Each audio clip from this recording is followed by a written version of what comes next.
Hi friends, welcome back to channel Vinod's Kitchen. இன்னைக்கு வீடியோல நம்ம என்ன ரெசிபி பார்க்க போறோம்னா ஒரு ஹெல்தியான பாயாசம் ரெசிபி தான் சாலியா விதை பாயாசம்.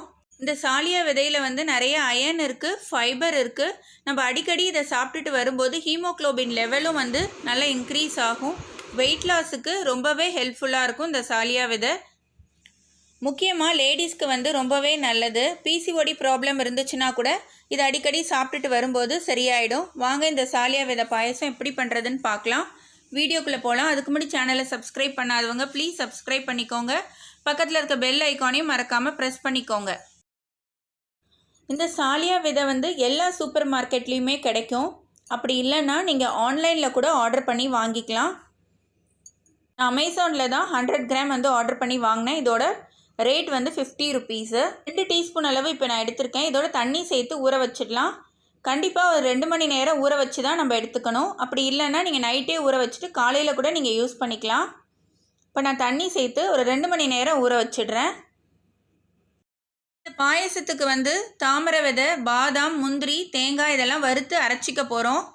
பாதாம் ஒரு 15, முந்திரி ஒரு 15, தேங்காய் ஒரு 4 பீஸ் எடுத்திருக்கேன். பேரிச்சம்பழம் நம்ம பீசஸாக கட் பண்ணி சேர்க்க போகிறோம். அது ஒரு 10 பேரிச்சம்பழம் எடுத்திருக்கேன். தாமரை விதை ஒரு அரை கப் அளவு எடுத்திருக்கேன்.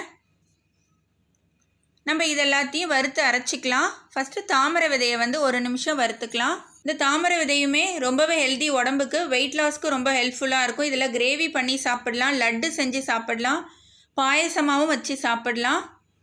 ரொம்பவே நல்லது. வெயிட் லாஸ் பண்ணுறவங்க இந்த மாதிரி விதவிதமாக இந்த தாமரை விதையை சாப்பிடலாம்.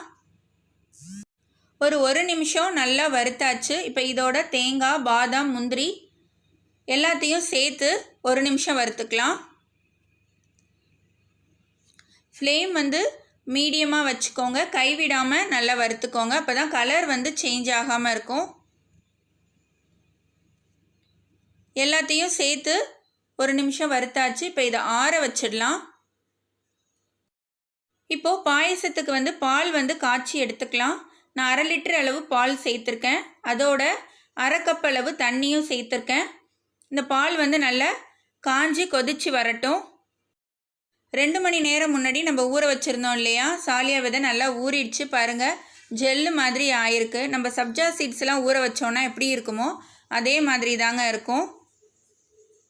நல்லா ஊறி இருக்கு. இப்போ இதை எடுத்து வச்சுக்கலாம். பால் நல்லா காஞ்சி கொதிச்சு வந்ததுக்கப்புறம் இதை சேர்க்க போகிறோம்.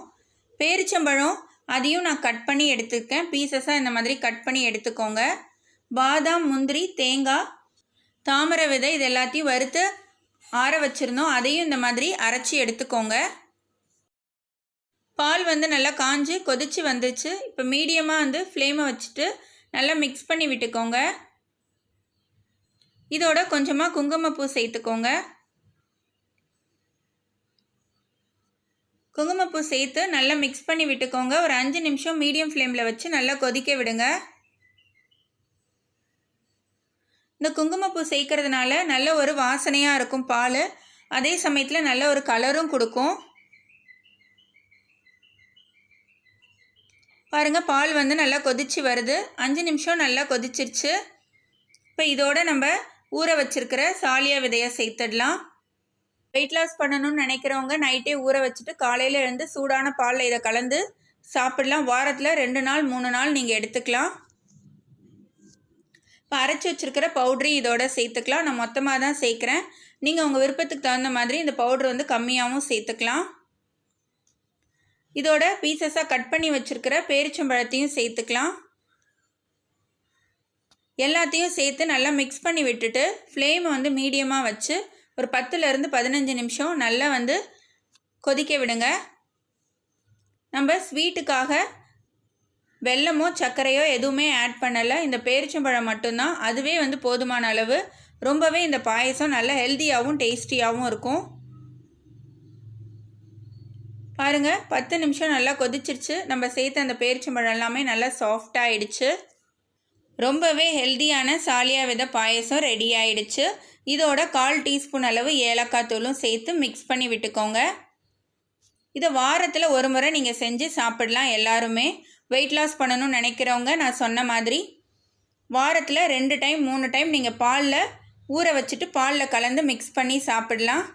கண்டிப்பாக இந்த ரெசிபியை நீங்களும் வீட்டில் ட்ரை பண்ணுங்கள். உங்களுக்கு இந்த ரெசிபி பிடிச்சிருந்ததுன்னா லைக் பண்ணுங்கள், ஷேர் பண்ணுங்கள். எப்படி இருந்துச்சுன்னு எனக்கு கமெண்ட் பண்ணுங்கள்.